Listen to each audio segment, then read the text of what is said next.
हरे Krishna. Welcome to new vision. तुमच्या सगळ्यांचा मला मिळत असलेला भरघोस प्रतिसाद यासाठी मी मनापासून तुमच्या सगळ्यांची खूप आभारी आहे. जेव्हा आपण आपल्या आयुष्यात वाटचाल करत असतो तेव्हा खूप अशा गोष्टी घडतात की जिथे आपल्याला असं वाटतं की हो, हे असं घडलं तर किती छान ना. पण जेव्हा त्याच्या अगदी विरुद्ध घडतं तेव्हा अगदी मनातून हलायला होतं की हे असं का घडलं असेल. म्हणजे मी माझे 100% दिले तरी ही गोष्टी योग्य प्रकारे मार्गी का लागत नाहीयेत, का काहीतरी विचित्र घडतंय. पण यु नो वॉट, जेव्हा अशा काही गोष्टी आयुष्यात येतात तेव्हा आपली त्याच्यावर काय रिॲक्शन आहे, आपण त्याला कसं घेतोय, कसं डील करतो, याच्यावर पुढचा घटनांचा क्रम खूप अवलंबून असतो. म्हणजे फॉर एक्झाम्पल लाईफमध्ये आपण एखाद्या व्यक्तीवर खूप मनापासून प्रेम केलंय आणि काही कारणाने आपल्याला हवं असलेलं त्या नात्याचं टॅग आपल्याला मिळू शकलं नाहीये, तेव्हा आपल्याला खूप वाईट वाटतं की मी मनापासून प्रेम केलं, हवं काय होतं मला, ती व्यक्ती या एका स्वरूपात मला माझ्या आयुष्यामध्ये हवी होती पण तसं घडलं नाही आणि आपण दुःखी सुखी होतो, आपल्याला वाईट वाटतं हे असं का घडलं असेल. पण जेव्हा काही दिवस जातात आपल्याला त्या नात्याची, त्या व्यक्तीची खरी रियालिटी समोर येते तेव्हा आपण म्हणतो देवा थँक्यू, तू मला तारलं.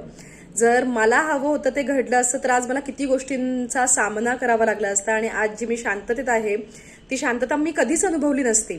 सो हे नंतर येणारं शहाणपण. पण जेव्हा केव्हा पण आपण कुठला असा प्रसंग फेस करतो, अशी सिच्युएशन फेस करतो, तेव्हा जर भगवंतांवर आपली खरीच श्रद्धा असेल तर तेव्हा आपण हे म्हणू शकणार नाही आय कॅन अंडरस्टँड की थँक्यू देवा, हे मनातून येणार नाही. कारण आपल्याला हवा आहे त्याच्या टोटली अपोजिट गोष्ट घडली आहे. पण तेव्हा एक गोष्ट आपण नक्कीच करू शकतो, ती म्हणजे मनापासून भगवंतांना सरेंडर करून त्यांना एवढंच सांगणं की मला हवंय ते घडलं नाहीये पण तुला हवंय ते घडलंय आणि ह्याच्यामध्ये पण काहीतरी चांगलंच दडलंय हे मला माहिती, माझ्या चांगल्यासाठीच हे सगळं होतंय. पण माझ्या आतली शांतता तशीच राहू देत आणि मला तू या सिच्युएशनमधून तारून ने, मला योग्य तो मार्ग दाखव. भगवंतांना जर आपण त्या क्षणी ही प्रार्थना केली तर त्या क्षणी मन शांत व्हायला खूप मदत होते आणि मनात होणारी उलाढाल, तेव्हा होणारा त्रागा काही अंशतः आपण कमी करू शकतो. सो जेव्हाही लाईफमध्ये अशा अनफेवरेबल सिच्युएशन्स येतात तेव्हा मनात देवाबद्दल ती श्रद्धा असावी आणि मनापासून भगवंतांना सांगावं की तुला हवंय ते घडतंय.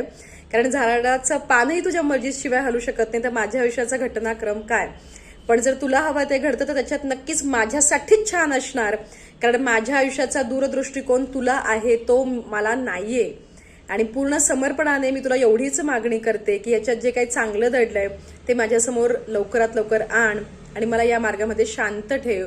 माझी स्थिरता मी तुझ्या चरणी अर्पण करते आणि तुला मनापासून मी स्वतःला अर्पण करते, समर्पण करते. शरणागती पत्करायची आहे तर भगवंतांची पत्करावी आणि जर कुठे सरेंडर करायचं असेल तर त्याच्या चरणी करावं. कारण तो त्याच्या भक्तांच्या हाकेला धावून येतो, त्यांना तारतो. मनामध्ये फक्त ते अनकंडिशनल प्रेम आणि अनशेकेबल फेथ हवा. That's it. एवढंच हवंय आणि हे मनापासून करायचंय. तुम्हाला हा व्हिडिओ कसा वाटला हे मला सांगा. न्यू विजनला नक्की सबस्क्राईब करा आणि हो, जो खरंच प्रॉब्लेममध्ये आहे त्याच्याबरोबर हा व्हिडिओ शेअर करा. हरे कृष्णा.